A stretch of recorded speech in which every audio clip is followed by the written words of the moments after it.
What is up, Steeler Nation? JY here with Michael Nicastro, and we are very excited to bring you another episode of the Sick Podcast, Steeler Crazy. Yes, I am in my car because no matter what, we're going to bring you the best Steeler coverage this side of the Allegheny. We have a very special guest who I don't want to give away just yet. We're going to be breaking down all things Steelers. So, Sammy, run that thing and let's get to it. Turn up your volume. Because you're about to listen to The Sick Podcast. Steelers Crazy. Harris Smith shields. Flacco, Polamalu takes it home. Super Bowl 43. Pittsburgh might be bound for that thanks to number 43. The sickest Pittsburgh Steelers podcast. Sports entertainment like no other. It's gonna be sick. All right, this guy's got a resume like a CVS receipt, man. Everything from K to K, of course, in the early days. NFL.com. Is a writer on The Man Show, which hits my heart because I used to sneak down to watch girls jumping on trampolines at like the age of 12 years old.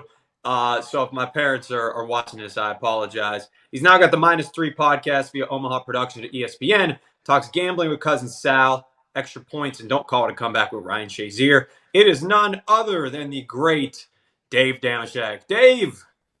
Yeah, what's up, Jens? Jens here What's about up, man? Robinson, dudes.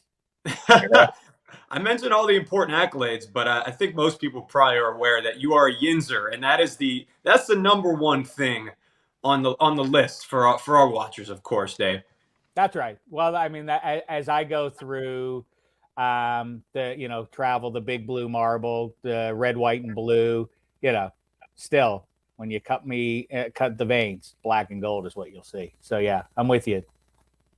We're talking a little bit off air, talking about some tans that we love to pronounce in Pittsburghese. Brought up some great ones. I won't cover them because I don't want to spoil it or steal your thunder. We're from New Kensington, which isn't as fun. I guess Lower Burrell's right next to us, which sounds pretty good. Burrell. Lower Burrell. It becomes like a half of a word. But Knock. Don't forget Arnold. A good one. Plum doesn't really fit. Plum. We Plum can do 4 letters. It's funny though that you can take the monosyllabic plum and somehow you can hear that the person saying it is from Pittsburgh. Plum. Plum. It's like an AH in there. PLAHM. That's right. Turtle Creek. That's why I thought I'm from over by Wilkinsburg. A little short of Monroeville there. You go down Turtle, you go all the way down Churchill Road, then all the way to the bottom to Turtle Creek. Then you take the right, then you make a left, then you take a right, whatever. And then all of a sudden you're in Wilmerding. When you get over them parts, stop by Johnny's. Best pork chops you'll ever have. Really, legit. If I can tell you nothing else today, go to Johnny's, get the pork chops with the cherry peppers. Next stop, Cloud 9. When you return to planet Earth, drop me a line and thank me then. Man, make a full trip out of it. Hit Kennywood on the way, man. Check out everything you can if you're a Pittsburgher or somebody coming in from out of town. There you go. Shout out Wilmerding. One of my first jobs at Wilmerding YMCA. Great people in that town. True Pittsburghers, no doubt about it. All right, because we have a true Pittsburgher on, obviously we want to jump right into the Steeler talk. Talk about what's relevant over here, Dave. Yesterday, Steelers trade for former Rams receiver Allen Robinson. You gave out 3 words. Those were ooh, la, la. Right. Well, because of the price tag, which is, very, very slender. I mean, $5 million ultimately. And, it would be one thing if if the Steelers were looking at this as a save the day number 1 receiver type of roll of the dice. It is not. In fact, it is Allen Robinson is their number 3 receiver if it works out, but the price tag is so low that it really is, like I say, a crapshoot in a good way. It would be great if it worked out. It's not the end of the world if it does not. I don't think it precludes them from drafting a receiver at any spot, almost literally. I would be surprised if they did it at 17 at this point. But really, beyond that, if they like their set up at this point, Khan and company have really so thoroughly hit all the issues that would seem to exist on that Steelers roster at the end of the 2022 season, that now they are set up to go BPA. And I think that, if it breaks right and the receiver that they like is there at 32, I wouldn't be stunned to see them do something there at 49 or deeper into the draft. But, if it does work out, obviously we've seen what Allen Robinson is capable of. So, I mean, just imagine where all of a sudden number 8 there is lousy with options to throw the ball to. Because I think, the cynicism, I consider it to be vapid cynicism on the part of Steelers fans who, first of all, the thought that they're going to now be able to trade away Deontay Johnson is silly. And the disdain that people seem to have for number 18 is also a little bit silly in my book. But George Pickens, you expect to elevate Freiermuth. And then I think kind of the wild card that we've collectively forgotten about or haven't really leaned into is what Connor Hayward did in the back half of the season and making some big catches. He figures to be a bigger factor this year too. So I think that the offense is looking pretty good. And now you throw in Allen Robinson as another wild card who could emerge. These are exciting days, I think. Listen, I'm over my skis. I know that we as Steelers fans are accustomed to autumn, and so maybe it's a little uncomfortable for those of us used to drafting late in the first round here. But I really do feel like these Steelers have kind of won the free agency battle here, or among the winners so far in pro football. Where do you guys come down? I love what Weidl did in loading up. I figured they would really load up at the line of scrimmage on both sides, and so they have. So listen, I just got rambling there because I'm so excited about what's 5 months. You already answered two of the questions that I had for you. My first one, does the Robinson signing mean that the Steelers won't draft the wide receiver? Because there's a lot of Jordan Addison fans, I guess I should say stands in Yinzerland, and they were kind of upset. We dropped an episode yesterday and it kind of put that to rest, but you just brought it back up. Personally, I think that the Kenny Pickett and Addison, I get the connection, but I just feel like that we have so much depth at wide receiver. So I personally don't see it happening, especially after the Robinson. Now I know like there's guys like Parker Washington and a lot of the Michigan State wide receiver that the Steelers have their eye on, but I just see that in the later rounds. I still think at 32, it's still up in the air. I would love to get Peter Skoronski. I think that he's a top 10 pick. I love guys like that. I met him at the Combine. He had Pittsburgh Steeler written all over him. Unfortunately, someone like him, man, I think he's going to be gone with the first 10 picks. And then my other question for you was about, Deontay Johnson being traded. I don't personally really think that. If you just want to touch a little bit more on that, because people like in the NFL world love the rumors, and at the end of the day, they're all just rumors.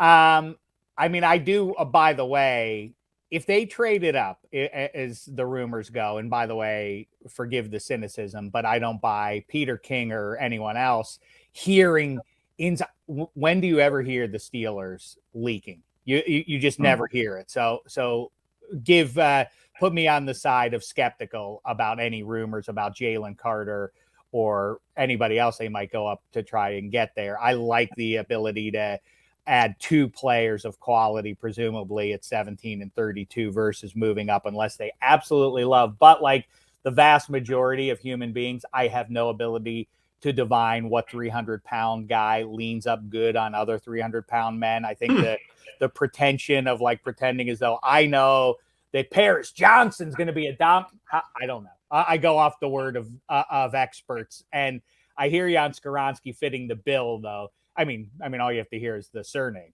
Skoronski. Perfect. Yeah. Perfect for us. But then again, so would Creed Humphrey have been great there. Listen, I like the idea of Jordan Addison is the same as spiritually to me as, and call me Pollyanna or fanboy or whatever else you want to say, guilty as charged, because I think it is cool. And I think we tie ourselves into knots, certainly at the fan level. with this idea of like, dude, I don't care if we win. I don't care who's on the team, just as long as we win. Well, it should matter who's on the team. And therefore, a year ago, when the Steelers saw the Pitt kid who turned that program around sitting there, and people were saying, like, I don't know about Kenny Pickett, spiritually, as the Pittsburgh Steelers, you must draft the Pitt kid for the potential upside of what that would mean. If the Pittsburgh Steelers make a deep playoff run, if they go to a Super Bowl, it is going to be great under any circumstance. If it's with the Pitt kid, it's 10 times cooler. If Kenny Pickett can do it with Jordan Addison, again, even cooler. There is something great about that, and I think that it's somehow hip or whatever to be like, I don't care about those narratives. I do.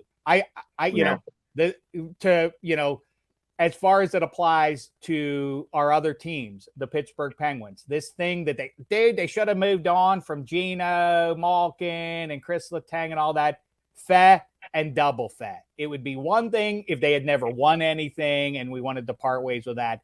In Pittsburgh, it is worth honoring the deeds of the past. Those 3 cups are real. So I support fully, spiritually and beyond, the idea of retaining those guys and running this special era out as far as it goes, good or bad, and hopefully good. So as that applies to the Steelers, again, same thing. Love the Pickett pick. If Jordan Addison happens to fall to the Steelers, love the idea of that. I'm all about that.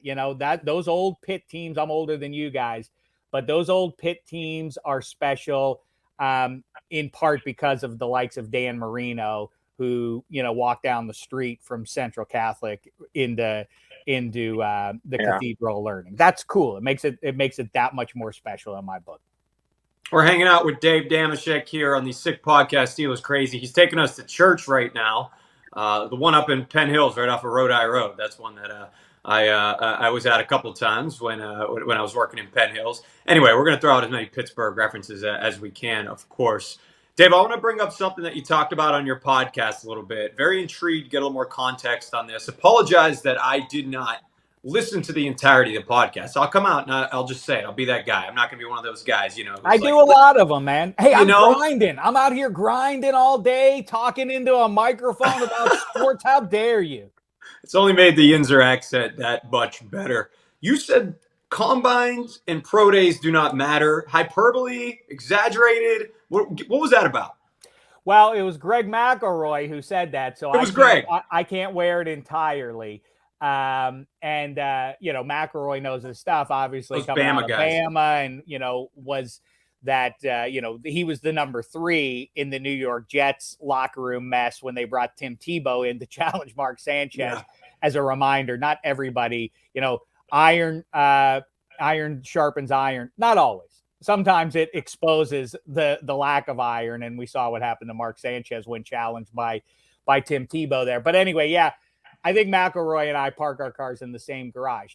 It's weird that people have such strong opinions about who's going to be good in the NFL without having watched them play in college. And that's basically what I was bringing up to Greg, that there's so many experts on who this guy's definitely going to make in the. You don't even watch college tape. I mean, how would you have any insight on how good this guy's going to be? To me, the evidence is all there for you. Now, of course, Power 5, SEC guys versus trying to, like, a guy who went to Wyoming or otherwise, how your eyes absorb that information is, I suppose, subjective to some degree. But we're going off of the cone drill to determine whether or not this is the guy for you. I mean, it's foolishness, and really ultimately what the conversation that McElroy and I were having is it's interesting to me that what you ultimately can't, that there is no measurement for, as much as the Wonderlic attempted to do that, is you can't really tell if the guy, the common thread with Peyton and Brady and Breeze is that they hit the books real hard, and that they could step to the line of scrimmage pre-snap and say, like, well, that's where the ball should go right here, and have the physical ability to make that quick decision as soon as the ball is in his hands. Those are traits that you just can't figure out with a 40 time or with the combine throwing drills and all that kind of stuff. And so then it takes me back to you should just watch the college tape, and because that's way better evidence than anything you're going to learn with the guys running around in their shorts and their little numbers on their jersey there with their peer group at the combine. And by the way, it is combine. A combine is a piece of farming equipment that separates the wheat from the chaff, and a combine is a gathering with a single purpose in mind, which seems to describe better what happens at the combine. It's the combine. Look at you leaking this huge developing story on our show. I don't think anybody has ever got that right in the history of the NFL combine. The combine. Thank you. Do it right going forward. Yeah, I'm 1 for 1 moving forward from here on out. The combine. Well, I can't wait to see it. The combine next year. Listen, you hit a nail on the head there for me as well. I think there's nothing more I get a kick out of than when we are in awe of these 6'6" quarterbacks dropping dimes with no defenders on the field in shorts, right? Like, I'm 5'9.5". I was a decent baseball player. If you put me out there on a field in shorts with a football, they're going to be like, this kid is pretty damn accurate. He's got a good arm. And, I couldn't play high school football to save my damn life. But it speaks to the Malik Willises of the world. And I think of Kyle Bowler on his knees throwing through a damn upright 15 years ago. And people are like, oh, my God, he didn't do that much in the NFL. I think that's fair to say. All right, Dave, a couple more things before we get you out of here. I know you were talking Kenny Pickett recently. People love to hear anytime we bring up, you said it, the Pittsburgh kid, the grade 8, naturally, of course, over here. You talked about where he would rank in this QB class. For anybody that didn't get a chance to hear that, where would he rank? Well, McElroy is the latest skeptic of number 8. And not that he is a flop of a guy, but does he, I guess that if you're trying to keep up with the Joneses, does he have the physical skill set of Patrick Mahomes? Obviously not. Justin Herbert, Josh Allen. No. And no, but I guess it goes back to, what we're kind of talking about, and this is glass half full thinking. I liked what 8 did in the second half of the season. I thought the nails plays he made in huge spots matter, and the people who kind of want to undo that, it's one thing during the season last year to be debating like, dude, and there are a lot of people in social media and beyond who would say like, dude, you're just off on this one. Like, it would be better long-term if the Steelers just tanked that and they got like a top 5 pick or whatever. They might need to replace Kenny Pickett. I don't know if he's the real deal. And maybe if they would have tanked out even with Pickett going into year 2, they would have been better off because they could get Skoronski or otherwise there. But of course, then if you remove the evidence, the positive evidence that we got in specifically, just boil it all down to against the Raiders on the last drive against the Ravens, and then what he did in the second half against the Browns. That's all positive information that you now lean into and understand that for the short term, meaning the next 2 years or so, 3 years, that Kenny Pickett is the guy, and that's who you build around. And, as far as those physical traits and whether or not he's the real deal, the QB evaluation in the draft and beyond is keep in mind at all times, no matter what expert you're listening to out there, and there are some better than others, obviously, like in any other trade in the world, but the best are right 60% of the time.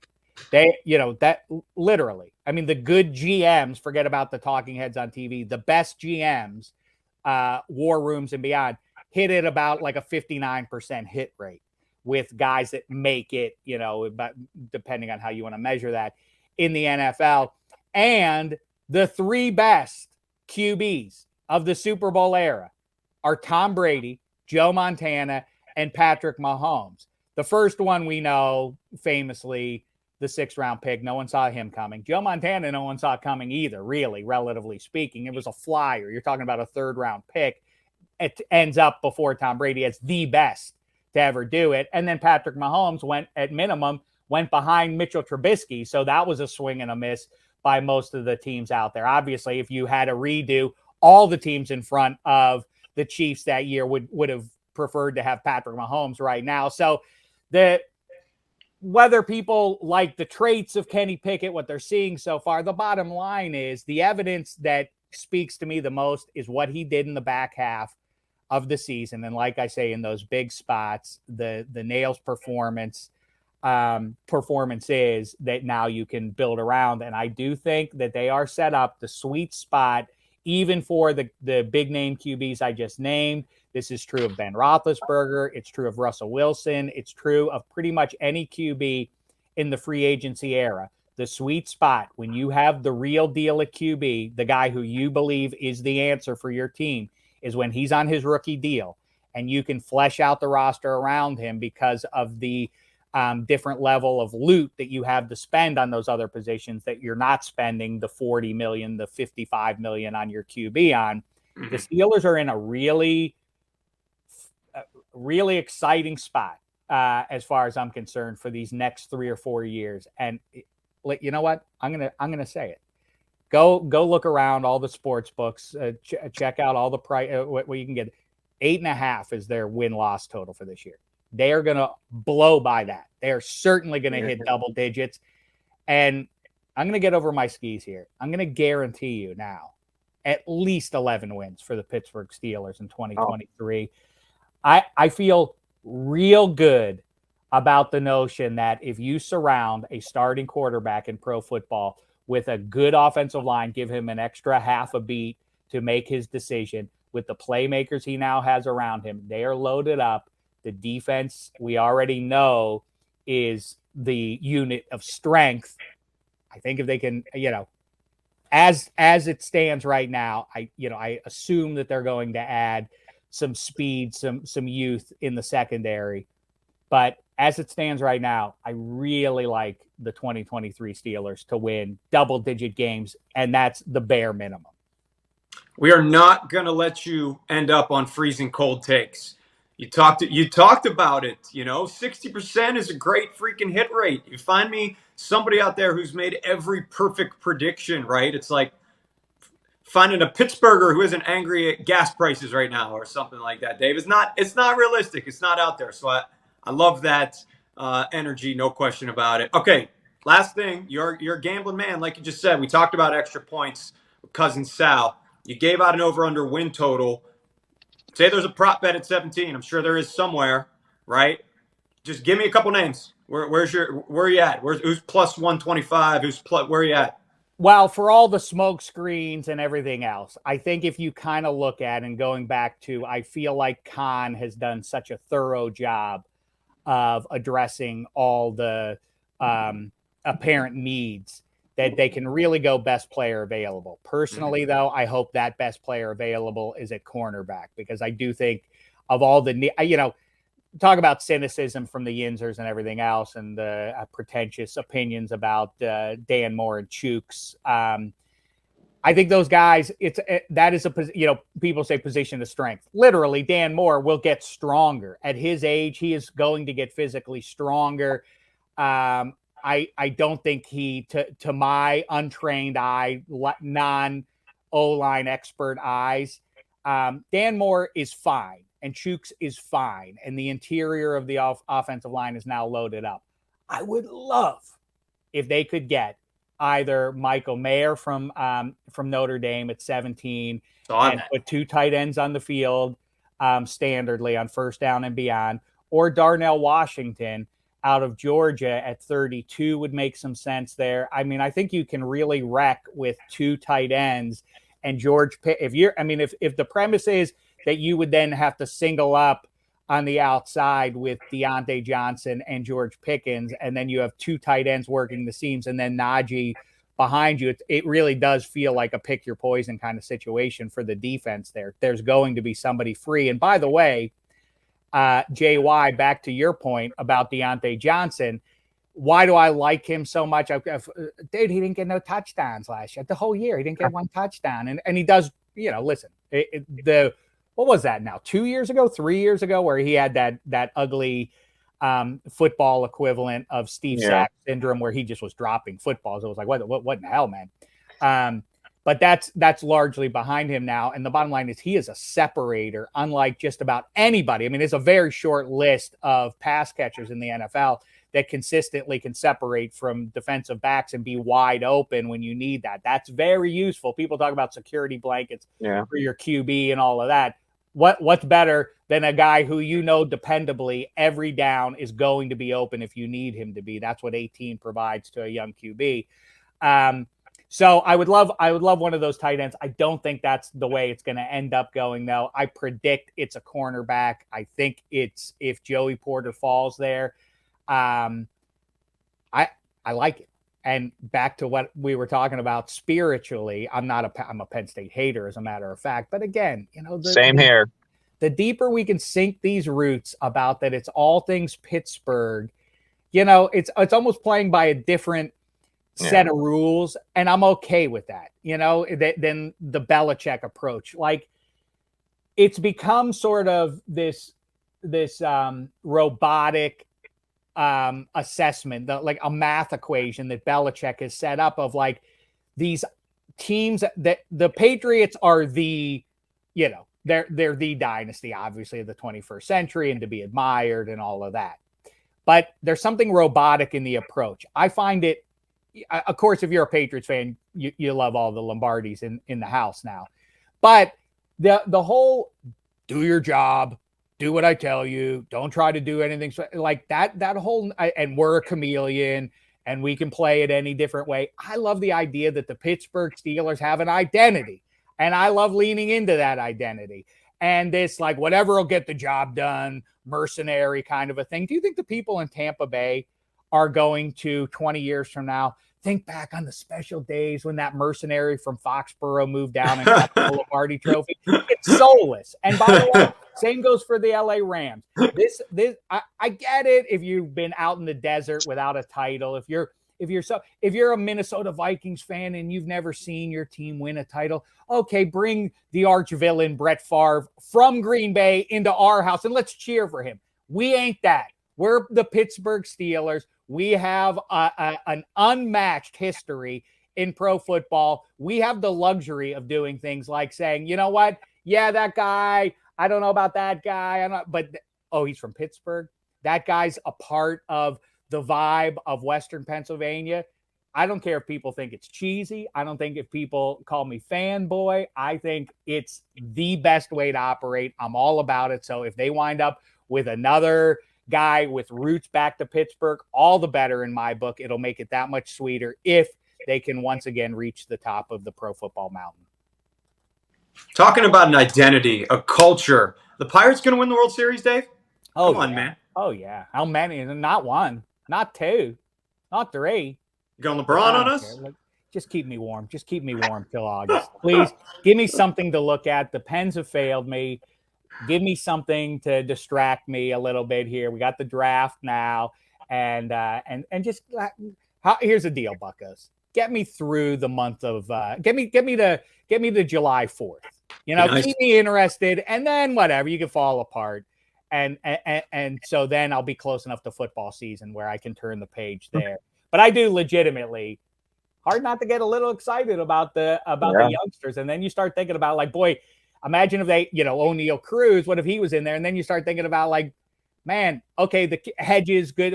What if you had a catcher with a little slug in there? And Henry Davis is on the way. I mean, there's cause for optimism there, too. And by the way, one more little bit of counsel here for jaded Pittsburgh sports fans. I understand.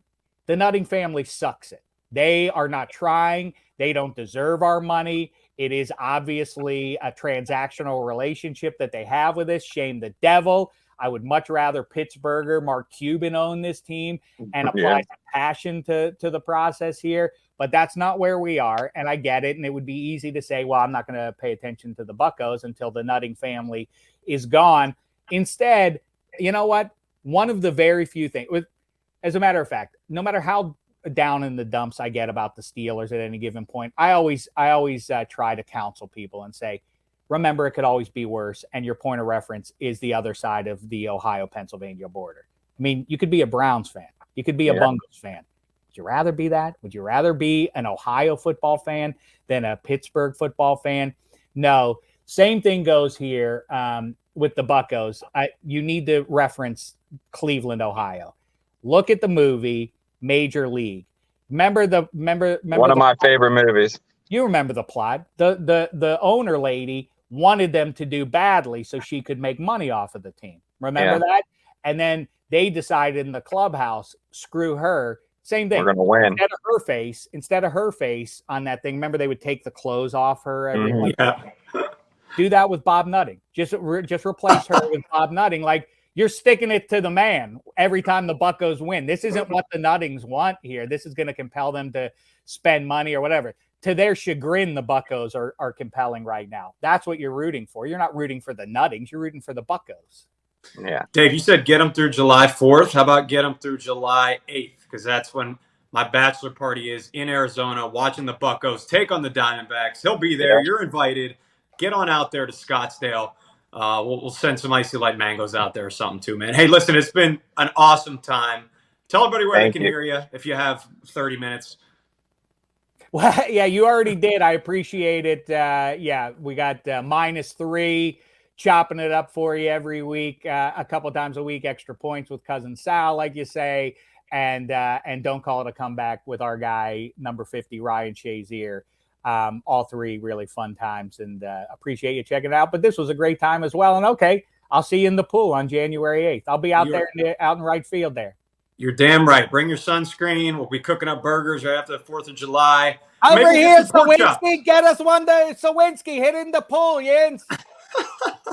Tell you what, it's been a good show. We left no meat on the bone, unlike Johnny's pork chops. Check them out. Go. Right there in Wilmer Ding, Johnny's. Dave, pleasure, man. Thanks so much. Thanks, Dave. That was anytime. Jordan, you joined from your car. It means it was meaningful.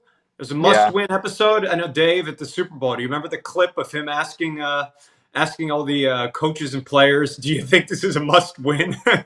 I think for us, that was a must-win episode, and we capitalized. Oh, man. Like you said, man, I grew up watching The Man Show, and just everything that he's been involved in over the years, just to have him on the podcast, and just a true Yinzer. Yeah, man, it's just awesome. Only on the Steelers Crazy Sick podcast is where you're going to find this type of content. No doubt, man. Hey, quick preview what we got coming up. We have some really, really amazing things, Jordan. Why don't you tell them about some of the draft things we have coming up while I get ready to tell them about Manscaped? Yeah, so we're going to be doing a draft frenzy. We're working on, we don't want to give any away yet, but we have some draft picks, maybe even some fringe first rounders coming on, and a few local guys that are going to make a splash next Thursday. So we're going to be doing that over at Steelers Crazy. And then we also want to talk about our favorite thing in the world, and that is Manscaped. We had a ball on today's show. Of course, we are clamoring for you guys to, keep it tight. Summer's getting here. Chafing, sweaty, all kind of things going on right now. With 4th of July's around the corner. You want to feel good in the pool, not leave any hairs laying around. You know what I'm saying? Support for the Sick Podcast, Steelers Crazy, is brought to you by Manscaped. They are the best in men's below-the-waist grooming item you could possibly get. Their products, precision-engineered tools for your family jewels. The Performance Package, the ultimate men's hygiene bundle. Just look at us below. 7 million men. We got to change that graphic. I think after this podcast, it's like 10 million men now worldwide. Trust Manscaped. But here's the important thing, right? You heard all that. You digested it. You said use the code. Don't get one without using our code. 6Steelers, 20% off. Your wife will thank you. Your girlfriend will thank you. Your fiance will thank you. And if you're single and on the market, listen, you're going to thank yourself, man. You got to first all love yourself, and there's nothing more than loving yourself like Manscaped. You look down there, it's fresh and clean. The lawn is taken care of, and then you hit the bars, you hit the casino. Ladies love it. You'll feel fresh. The confidence will be there. Manscaped, it's a win on and off the field and in the bedroom. Hit downtown Pittsburgh whenever you're home, and make sure you like I said, if you're going in the pool, make sure you shower after you use Manscaped. Oh, man. All right, Jordan. Thanks for jumping on. Glad we could get this show out to you guys on a Thursday. been a lot of fun. So much good to come, of course, still on the Sick Podcast Steelers Crazy. Subscribe below. Follow us on Twitter at SickPod Steelers. I'm at Mike Up Sports One. That's at J York Football.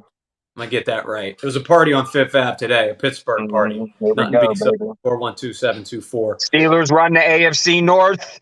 The draft is coming. A lot of exciting stuff. So make sure you subscribe wherever you listen to your podcast, as well as here on YouTube. And we will see you next week. For the Steelers Crazy Podcast, this is JY and Michael Nicastro. We'll see you. Stay crazy. Sammy. And that's a wrap. Hope you don't miss us too much until next time. Follow the Sick Podcast Steelers Crazy on YouTube, Instagram, Facebook, Google Play, and Apple Podcasts.